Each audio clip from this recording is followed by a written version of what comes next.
അതായത് ഇതാണ് ലോകത്തിലെ ഏറ്റവും മനോഹരമായ ഒരു സിറ്റി, ഒരു ഹിസ്റ്ററിക്കൽ സിറ്റി, അല്ലെങ്കിൽ ഒരു പഴഞ്ചൻ സിറ്റി എന്നൊക്കെ പറയാം. ആ സിറ്റിയിലൂടെയാണ് നമ്മളിപ്പോൾ യാത്ര ചെയ്തുകൊണ്ടിരിക്കുന്നത്.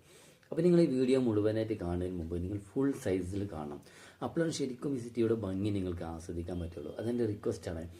അപ്പോൾ നമ്മൾ സാധാരണയായിട്ട് വലിയ വലിയ രാജ്യങ്ങൾ കണ്ടിട്ടുണ്ട്. ആ വലിയ വലിയ രാജ്യങ്ങളിലെ വലിയ വലിയ സിറ്റികൾ, ആ സിറ്റിനകത്ത് വലിയ വലിയ കെട്ടിടങ്ങൾ, ആ കെട്ടിടത്തിൽ ഫുള്ള് ഈ ലൈറ്റ് ബോർഡ്, പരസ്യ ബോർഡ്, 3D ബിൽ ബോർഡ്സ്, അങ്ങനെ പരസ്യങ്ങൾ, അതായത് ഒരു ആധുനിക സംവിധാനങ്ങൾ കൊണ്ട് ക്രമീകരിച്ചിട്ടുണ്ടാവും അവിടുത്തെ കെട്ടിടങ്ങളൊക്കെ. അതാണ് അവിടുത്തെ ലൈറ്റിംഗ് കാര്യം, അതാണ് അവിടുത്തെ അട്രാക്ഷൻ, അതാണ് നമ്മൾ സാധാരണ മോഡേൺ സിറ്റികൾ എന്ന് പറയാം. പക്ഷെ അതിനേക്കാളും വ്യത്യസ്തമായ ഒരു സിറ്റിയിലൂടെയാണ് നമ്മളിപ്പോൾ യാത്ര ചെയ്തുകൊണ്ടിരിക്കുന്നത്. അതായത് നൂറ്റാണ്ടുകൾ പഴക്കമുള്ള കെട്ടിടങ്ങളും കൊട്ടാരങ്ങളും അതുപോലെ നിലനിർത്തിയിട്ടുണ്ട്. എത്ര മനോഹരമായ ഒരു സിറ്റി എന്നറിയാം. ഞാൻ പല രാജ്യങ്ങളും പല സിറ്റികളും കണ്ടിട്ടുണ്ട്, പക്ഷെ ഇതുപോലൊരു സിറ്റി എൻ്റെ ജീവിതത്തിൽ ആദ്യമായിട്ട് കാണുകയാണ്. കാരണം ഈ സിറ്റിൻ്റെ അകത്ത് കൂടെ നദികൾ ഒഴുകുന്നുണ്ട് ഈ സിറ്റിയിലൂടെ. ആ നദിയിലൂടെ ക്രൂയിസ് യാത്രകൾ, അതൊക്കെ എന്ത് രസം എന്നറിയാം. ഇവിടുത്തെ ചരിത്ര പ്രസിദ്ധമായ സ്ഥലങ്ങളൊക്കെ കണ്ടിങ്ങനെ ആസ്വദിച്ച് നമ്മളൊരു പഴഞ്ചൻ മനുഷ്യരായി മാറും. അപ്പോൾ ഇത് എവിടെയെന്ന് ചോദിച്ചു കഴിഞ്ഞാൽ യൂറോപ്യൻ രാജ്യമായ ഫ്രാൻസിൻ്റെ തലസ്ഥാനമായ പാരീസിലാണ്. അതായത് ഞാനും എൻ്റെ സുഹൃത്തും 2.5 വർഷം മുമ്പ് പാരീസിൽ വന്ന സമയത്ത് ഞാൻ എടുത്തൊരു വീഡിയോ ആണത്. അപ്പോൾ 2.5 വർഷം മുമ്പ് നിങ്ങൾ വീഡിയോ എടുത്തിട്ട് ഇപ്പോഴും പോസ്റ്റ് ചെയ്യണമെന്ന് ചോദിച്ചു കഴിഞ്ഞാൽ പല സുഹൃത്തുക്കളും എന്നോട് ചോദിക്കാറുണ്ട്, നീ കുറച്ച് രാജ്യങ്ങൾക്ക് യാത്ര ചെയ്യല, വീഡിയോയിലൊക്കെ പോസ്റ്റ് ചെയ്തുകൂടെ സോഷ്യൽ മീഡിയയിലൊക്കെ. പക്ഷേ എനിക്ക് അങ്ങനെ വലിയ ഇൻട്രസ്റ്റ് ഒന്നും ഇല്ലായിരുന്നു. പക്ഷെ പിന്നെ തോന്നി വീഡിയോ ഒന്ന് പോസ്റ്റ് ചെയ്തതാണ്. അപ്പോൾ സത്യം പറഞ്ഞാൽ ആദ്യമായിട്ടാണ് ഞാൻ വോയിസ് ഓവർ കൂടി ചെയ്തുകൊണ്ട് ഒരു വീഡിയോ പോസ്റ്റ് ചെയ്യുന്നത് സോഷ്യൽ മീഡിയയിൽ. അപ്പോൾ നിങ്ങൾ ഏതായാലും അതിൻ്റെ അഭിപ്രായങ്ങൾ പറയാം. ഓക്കെ, അപ്പോൾ ഞാൻ പറഞ്ഞു വന്നെന്താ പറയുക, ഇത് ഒരു എന്താ പറയുക വ്യത്യസ്തമായ ഒരു സിറ്റിയാണ്, ഒരു പഴഞ്ചൻ സിറ്റി. കാരണം ഈ സിറ്റിയിലൂടെ ഇങ്ങനെ യാത്ര ചെയ്യുമ്പോൾ എന്താ പറയുക, നമ്മളൊരു ഏതോ ഒരു നൂറ്റാണ്ടിൽ ജീവിക്കണ പോലെ തോന്നുന്നത്. കാരണം ഇവിടുത്തെ വാഹനങ്ങളും ഇവിടുത്തെ മനുഷ്യരും മാത്രമുള്ള പുതിയതെന്ന് പറയാം, ബാക്കിയൊക്കെ നൂറ്റാണ്ടുകൾ പഴക്കമുള്ള സംഭവങ്ങളാണ്. ഇവിടുത്തെ കെട്ടിടങ്ങൾ കണ്ടില്ലേ, ഇവിടെ ബിൽ ബോർഡ്സോ പരസ്യ ബോർഡോ ഒന്നുമില്ല, അതുപോലെ ഉണ്ട്. അതായത് വലിയ വലിയ കെട്ടിടങ്ങളൊന്നും ഇവിടെ ഇല്ല. ഇവിടെ ഉള്ളത് കൊട്ടാരങ്ങൾ ചുറ്റപ്പെട്ട സിറ്റി എന്ന് പറയാം. അതായത് ഇവിടുത്തെ കെട്ടിടങ്ങളെ കൊട്ടാരത്തിന്റെ മാതൃകയിലാണ് ഉണ്ടാക്കി വെച്ചിരുന്നത്. അതിങ്ങനെ വ്യാപിച്ച് കിടക്കുന്ന ഈ പാരീസ് സിറ്റി അത്രക്കും. അപ്പോൾ ഇതിലിങ്ങനെ സിറ്റിൻ്റെ അകത്ത് കൂടെ യാത്ര ചെയ്യുമ്പോണ്ടല്ലോ എനിക്ക് സത്യം എന്ത് ഫീൽ ചെയ്യുന്നത്, അതായത് ബ്രിട്ടീഷുകാർ ഇന്ത്യ ഭരിക്കുന്ന സമയത്ത് അതിനെക്കുറിച്ച് സിനിമ കാണുമ്പോൾ എങ്ങനെ ഉണ്ടോ വലിയൊരു സ്ക്രീനിൽ അതുപോലെ ഉണ്ട്. അത്രക്കും പഴഞ്ചൻ സിറ്റി.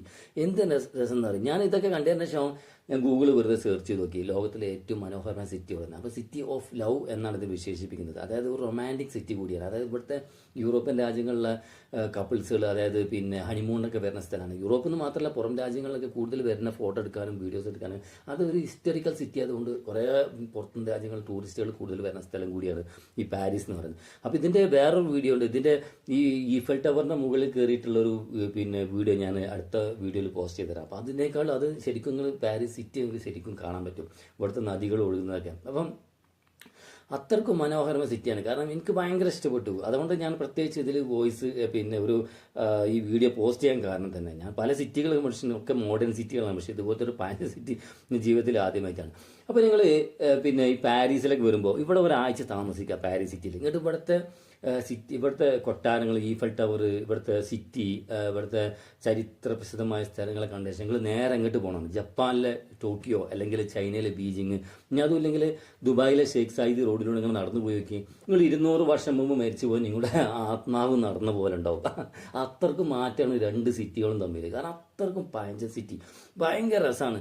അപ്പോൾ നമ്മളിപ്പോൾ പോയിക്കൊണ്ടിരിക്കുന്നത് എങ്ങോട്ട് വെച്ച് കഴിഞ്ഞാൽ ഈ പാരീസിന്റെ ഹൃദയഭാഗം എന്ന് പറയുന്ന ലൂർ കൊട്ടാരത്തിലേക്കാണ്.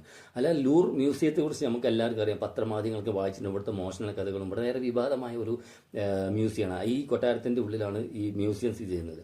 അപ്പോൾ അതിലേക്ക് ഞാൻ ദൂരെ നിന്ന് കണ്ടപ്പോൾ ഞാൻ സത്യം ആകെ ഞെട്ടിപ്പോയി. കാരണം ഈ ഇതിൽ കുറേ കവാടങ്ങളുണ്ട്, പക്ഷേ ഇതിൻ്റെ പ്രധാനപ്പെട്ട ഒരു ചെറിയൊരു ഇടുങ്ങിയൊരു കവാടമാണ്. ഈ കവാടത്തിലേക്ക് എങ്ങനെ ബസ് പ്രവേശിക്കുന്നു ഞാൻ വിചാരിച്ചു.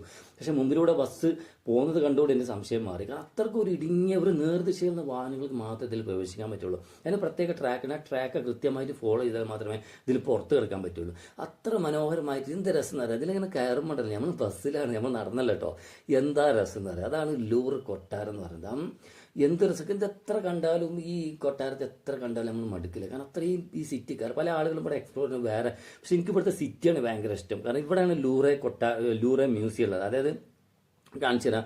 ഒരു പിരമിഡ് പോലെ ഗ്ലാസിൻ്റെ ഒരു ഗ്ലാസ് കൊണ്ട് പിരമിഡ് പോലെ ഉണ്ടാക്കി വെച്ചിട്ടുണ്ട്. ഇതിന് താഴെയാണ് ലൂറെ മ്യൂസിയം ഉള്ളത്. അപ്പോൾ ഇത് ഞങ്ങൾ 2.5 വർഷം മുമ്പ് എടുത്ത വീഡിയോ ആണ്. അപ്പോൾ ആ സമയത്ത് ഇവിടെ പോലീസ് സന്നാഹങ്ങളും ഇതേപോലെ പോലീസും സുരക്ഷാ സന്നാഹങ്ങളുള്ള ഒരു കൊട്ടാരമാണ്. എന്നിട്ടും ഇവിടുന്ന് ഇത്രയും വിലപിടിപ്പുള്ള വസ്തുക്കളൊക്കെ മോഷണം പോയി എന്ന് പറഞ്ഞാൽ സത്യം പറഞ്ഞാൽ ഫ്രാൻസിനെ സംബന്ധിച്ചോളം വളരെ എന്താ പറയുക നാണക്കേടാണ്.